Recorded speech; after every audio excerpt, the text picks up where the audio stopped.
Hai bạn nhà em chưa học môn võ gì, theo thầy nên học môn võ nào?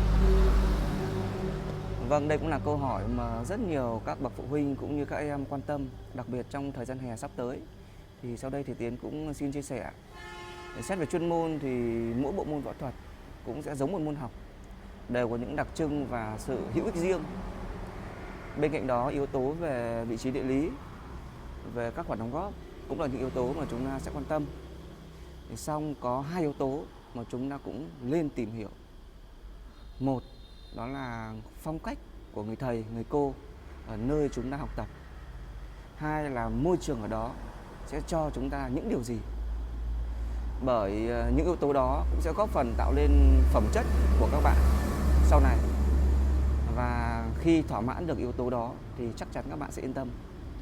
Để chúc các bạn tìm được nơi học tập, rèn luyện phù hợp.